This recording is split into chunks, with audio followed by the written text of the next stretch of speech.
별거 아닌 청구 이력도 보험사 내부 정보로 남게 되고 고지 의무에 해당하는 병원 기록이 아닌데도 보험사에서 추가 조사를 하거나 보험료 할증, 일부 부위 보장 제외, 인수 거절 등의 불리한 조건이 붙을 수 있습니다.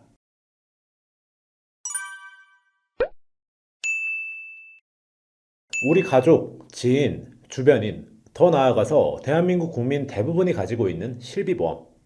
이 실비보험은 보험사들이 조 단위로 적자를 볼 만큼 저렴하면서 보장 좋은 보험입니다. 23년에는 약 2조 원, 24년에는 약 1.6조 원의 적자를 봤고요. 보험 가입은 무조건 손해다. 난 보험 가입 안 한다. 라고 주장하시는 분들도 실비만큼은 가지고 계실 거라고 생각합니다. 하지만 이런 실비를 가지고 있음에도 사용법을 잘 몰라 손해보시는 분들이 너무나도 많은데요. 65%의 가입자분들은 보험금 지급 없이 보험료만 내고 계시고 이러다 아무 생각 없이 한 번, 두 번 청구할 일이 생기는데 이게 큰 손해로 이어질 수 있습니다. 최고의 보험인 만큼 제대로 활용을 하셔야 하는 건데 그 방법은 예상외로 복잡하지 않습니다. 우선 설계사인 저는 병원에 다녀와도 보험금 청구를 하지 않습니다. 그럼 매달 돈은 돈대로 내면서 막상 병원비는 청구하지 않는다는 건가? 의아하실 수 있지만 바로 이 부분이 제가 여러분들께 말씀드리고 싶은 핵심 내용입니다. 보험금 청구를 아무 생각 없이 하다가 정말 큰 문제가 발생하는 경우도 있고 아마 여러분들 중에서도 치료 직후에 보험금을 청구하면 안 된다. 이런 얘기를 들어본 분이 계실 겁니다. 이 치료 직후에 청구하면 안 된다는 얘기는 그냥 괴담이 아니라 실제로 보험금 청구를 해서 문제가 되는 경우가 두 가지가 있는데 병원 치료 직후에 무작정 청구를 한 게 문제가 되기도 하고 또 한 가지는 청구 후 보험사에서 조사를 나왔을 때 큰 문제가 생길 수 있습니다. 치료 후 무작정 청구해서 문제가 생기는 경우에 대해 먼저 알아보도록 할게요. 보험금 청구가 문제가 된다. 생각해보면 청구하려고 보험 가입을 한 건데 뭔가 이상하죠? 보험금 청구가 왜 문제가 된다고 하는 건지, 언제, 어떻게 해야 문제없이 청구가 가능한지 바로 확인해 보겠습니다. 실손보험 청구에 있어 가장 중요한 서류는 여전히 진료비 영수증과 진료비 세분의 역서입니다. 비용이 발생하는 진단서나 소견서를 굳이 떼지 않아도 질병 코드가 나와 있는 곳이 많다 보니 돈을 들이지 않고 청구할 수 있기 때문인데요.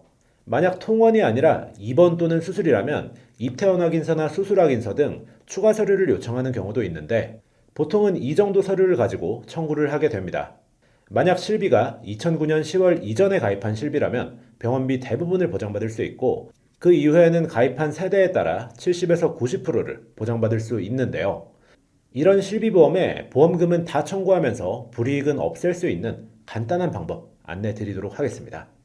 보험금 청구 바로 하면 절대 안 된다 라는 얘기가 나온 이유를 먼저 알아야 하는데요.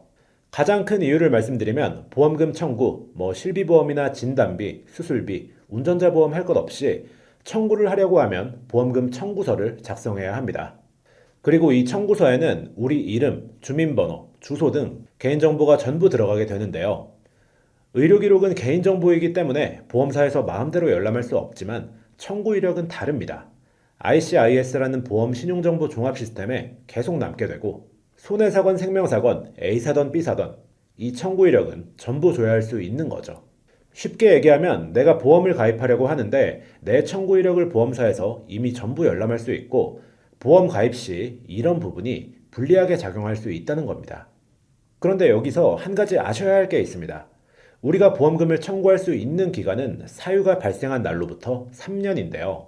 서류만 준비해 둔다면 1년 전 치료든 2년 전 치료든 얼마든지 청구가 가능합니다. 그리고 우리가 보험을 가입할 때 보험사에 의무로 알려야 하는 고지사항을 한번 살펴보면요. 크게 세 가지 질문이 있는데 3개월 내에 진단이나 질병 의심 소견, 치료, 약 처방이 있는지를 묻고요. 1년 이내에 추가 검사, 재검사 이력이 있는지를 묻습니다. 마지막으로 5년 내에는 좀 많은데 입원이나 수술, 계속하여 7일 이상 치료, 30일 이상 약 처방이나 중대질병 진단, 치료 이력 이렇게가 보험사에 반드시 사실대로 알려야 하는 고지 의무 사항들인데요. 이 고지 의무를 위반했을 경우 보험금 지급이 거절되거나 보험이 강제 해지될 수도 있습니다. 그런데 만약 내가 보험 가입을 하려고 이 고지 사항을 체크해 봤더니 2년 전에 검사를 받았었는데 원인을 잘 몰라서 대학병원에 가서 추가 검사를 받았었다. 3개월 내가 아니니까 1번에 해당하지 않고 1년 이내가 아니니까 2번에도 해당하지 않고 입원이나 수술 중대질환 등이 아니었으니까 3번에도 해당하지 않습니다. 그리고 또 한 가지, 6개월 전에 위염으로 약을 2주치 정도 처방받았었다. 이거 역시 3개월 내 치료에 해당하지 않고요. 그냥 약 처방일 뿐이니까 1년 내 추가 검사에도 해당하지 않습니다. 그리고 2주치를 처방받은 거니까 5년 내 30일치 이상 약 복용에도 해당하지 않죠. 따라서 고지 대상이 아닌 거고 정상적으로 보험 가입이 가능한 상황이어야 하는데 보험사에서 가입 거절 혹은 재심사 통보가 날라옵니다. 내가 청구한 이력이 줘야 되니까 해당 병력에 대한 자세한 정보를 요구하거나 질병 코드가 인수 기준에서 벗어난다면 거절이 될 수도 있는 거예요. 즉 고지사항에 해당하는 병력이 없음에도 더 비싼 유병자 상품으로 가입을 해야 하는 황당한 상황이 발생할 수 있는 겁니다. 설계사로 일을 하면서 실제로 굉장히 흔하게 겪는 일이고요. 이런 식으로 보험금 청구를 치료 직후에 하게 되면 고지사항에 해당되는 게 없는데도 인수에 제한이 생기는 이상한 상황이 발생할 수 있는 겁니다. 그렇다면 보험금 청구를 언제, 어떻게 해야 하는 걸까요? 정답은 정말 쉽습니다. 아까 315 고지사항을 다시 한번 살펴볼게요. 편하게 해당되는 항목을 보시면 됩니다. 만약 내가 얼마 전에 입원이나 수술을 했다. 그러면 3번 5년 내에 알릴 의무에 걸립니다. 이런 경우엔 청구를 안 해도 입원이나 수술 시점으로부터 5년간은 어차피 고지 대상이니까 치료 후에 바로 청구를 하는 거죠. 반면 2번 1년 내 추가검사 재검사 또는 1번 3개월 내 치료 이력 여기까지는 고지사항에 해당이 되더라도 고지사항에서 벗어날 때까지 기다렸다가 가입하는 게 얼마든지 가능한 기간이에요. 만약 작년에 두통으로 검사를 받았는데 원인을 찾지 못하고 상태가 호전돼서 더 이상 병원을 가지 않았어요. 이런 상세불명의 두통이 청구 이력으로 남았다면 보험사가 심사 과정에서 굉장히 까다롭게 보지만 청구 이력만 없다면 1년이 지나는 순간 고지사항에 해당되지 않는 거고 아무 문제 없이 보험 가입이 가능해집니다. 그리고 아까 청구가 몇 년까지 가능하다고 말씀드렸었죠? 3년이었죠. 무사히 가입한 이후에 청구를 하면 되는 거고 고지 의무도 성실하게 지켰기 때문에 전혀 문제될 게 없습니다. 물론 이 외에 보험 가입 계획이 없는 경우라면 마음 편하게 청구하셔도 무방하고요. 오늘 보여드린 고지사항은 설명을 위해 일반 건강체 기준으로 보여드렸지만 상품에 따라 고지사항이 달라질 수 있다는 점은 참고 부탁드리겠습니다. 그럼 여기까지 보험금 청구를 함부로 하면 안 되는 경우에 대해 알아봤다면 다음으로는 보험금 청구 시 서명을 함부로 해서 큰 문제가 될 수 있는데 이 부분에 대해서 한번 얘기 나눠보도록 하겠습니다. 실비보험 또는 암이나 수술비도 마찬가지로 보험을 청구하다 보면 보험사에서 갑자기 조사를 나온다는 경우가 있습니다. 하지만 전혀 당황하실 필요는 없는데요. 뭘 잘못하지 않아도 누구나 조사 대상자가 될 수 있기 때문입니다. 다만 이때 함부로 서명하시면 안 되는 서류들이 있어서 주의해야 할 서류들에 대해 얘기를 해보려고 합니다. 난 보험이 하나도 없고 앞으로도 가입 안 할 거야 라는 분들은 건너뛰셔도 되지만 보험을 하나라도 가지고 계신다면 반드시 알고 계셔야 하는 내용입니다. 그럼 가장 먼저 보험금 청구를 해도 조사를 나올 때가 있고 나오지 않을 때가 있는데 내가 뭘 잘못했길래 조사까지 나온다는 건지 알아보도록 하겠습니다. 첫 번째, 치료 근거자료 제출을 거부했을 경우. 보험사에서 보험금 지급을 하려면 어떤 치료를 받고 어떤 질병을 진단받았고 어떤 치료비에 얼마를 지출했는지 파악이 되어야 하겠죠. 하지만 정당한 사유 없이 보험금 청구에 필요한 진단서나 치료 확인서를 제출하지 않는 경우에 조사를 나올 수 있습니다. 두 번째는 첫 번째와 비슷한 내용일 수 있는데 근거 자료가 부정확하거나 사실 여부가 불투명한 경우입니다. 환자의 상태나 검사 결과와 치료 내용이 불일치하여 사실 여부가 의심되는 경우에도 조사 대상자가 될 수 있습니다. 발목 염좌로 병원을 갔는데 처방전에 표기된 약물이 두통약이었다면 만약 제가 보험사 직원이어도 이건 조사를 나올 것 같네요. 세 번째로 비합리적인 가격, 특별한 사유가 없는데도 비용이 상식 수준을 벗어난 경우 만약 감기약 3일치를 처방받고 영수증에 100만 원이 찍혀 있다면 마찬가지로 조사 대상이 될 수 있고요. 네 번째로 과잉진료가 의심되거나 과잉진료 의심기관에서 치료받고 보험금을 청구한 경우에도 조사 대상이 될 수 있습니다. 이 외에도 고의든 실수든 고지의무 위반이 의심된다든지 가입 후 얼마 지나지 않았는데 고액을 청구하는 경우에도 조사 대상이 될 수 있고요. 특별한 사유가 없어도 좀 복불복으로 조사를 하는 경우도 있는 것 같습니다. 만약 여러분들이 보험금을 청구했을 때 조사자가 배정되었다면 며칠 내에 조사자와 약속을 잡아 만나게 되고 이런저런 조사가 필요하니 여러 가지의 서류에 서명을 해달라고 말씀하실 거예요. 하지만 여기에는 꼭 써줘야 하는 서류들이 있는가 하면 써주지 않아도 되는 서류들이 있습니다. 하나씩 알아볼게요. 첫 번째로 의료자문 동의서가 있습니다. 가장 문의가 많고 탈도 많은 것이 바로 이 의료자문 동의서인데요. 보통 조사를 받게 되면 조사자분이 굉장히 친절하고 상냥해서 아니면 꼭 필요한 서류인지 알고 이 의료자문 동의서에 서명을 해주시는 경우가 있는데요.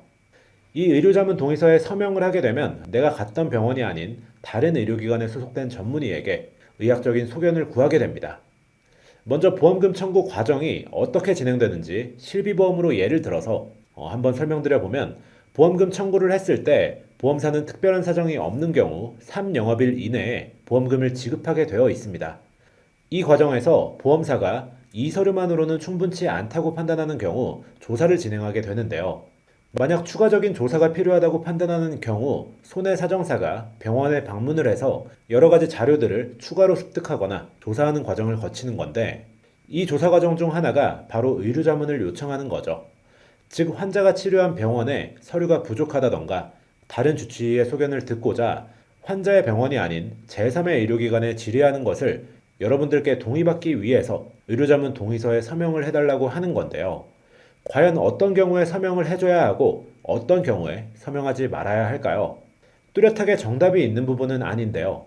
의료자문 동의서에 절대 써주면 안 되니 써주지 마라. 이런 얘기를 들으셨을 수도 있지만 의료자문을 무조건 거부하는 것이 정답은 아닙니다.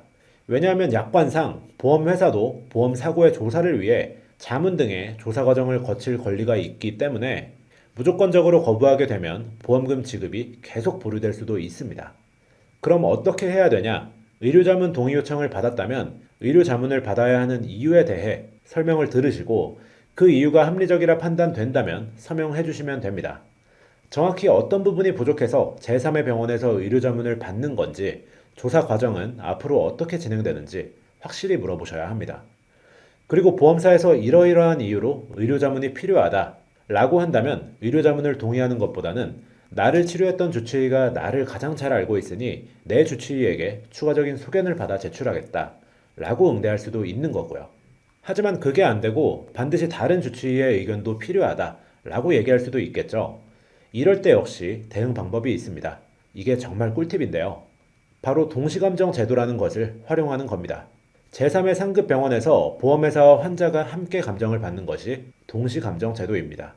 이 동시감정 제도는 보험사에 신청을 할 수 있고요. 이 경우 모든 비용은 보험회사가 전액 부담하게 되니 금전적으로 부담이 될까 걱정하셨다면 내려놓으셔도 괜찮습니다.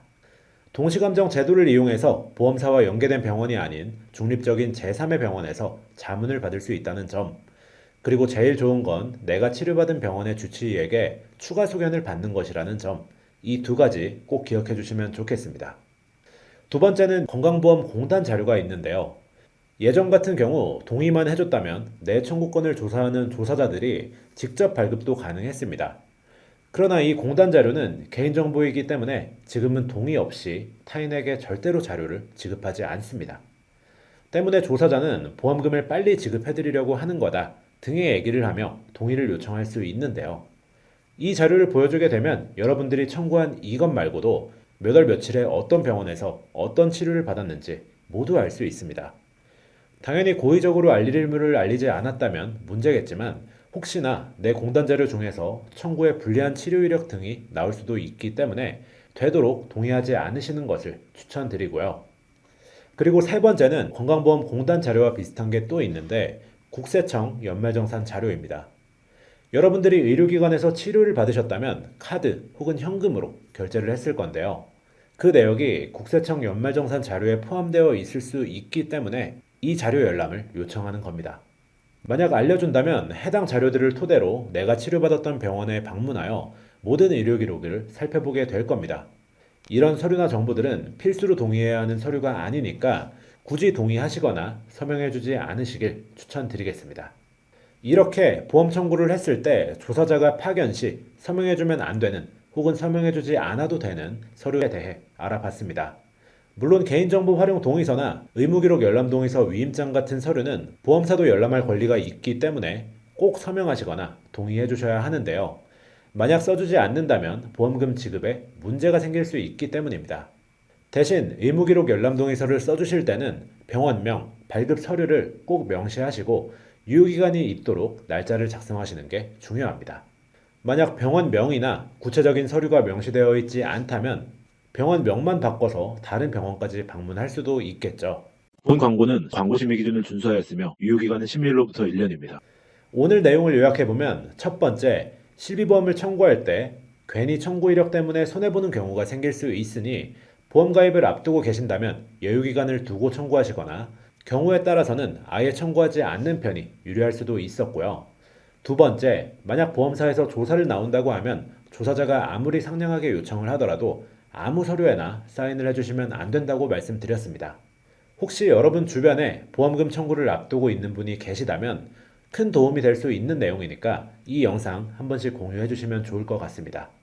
여기에 대한 여러분의 다양한 의견, 그리고 아직 해소되지 않은 궁금증이 있으신 분들은 댓글을 남겨주시면 최대한 빠르게 답변 드리도록 하겠습니다. 오늘 영상이 도움이 되셨다면 구독과 좋아요, 앞으로도 유용한 정보를 받아보고 싶으시다면 알림 설정 눌러주시면 되겠고요. 오늘 영상은 여기까지입니다. 저는 다음 시간에 더 좋은 영상, 더 좋은 내용을 가지고 찾아뵙겠습니다. 감사합니다. 본 광고는 광고심의 기준을 준수하였으며 유효기간은 10일로부터 1년입니다.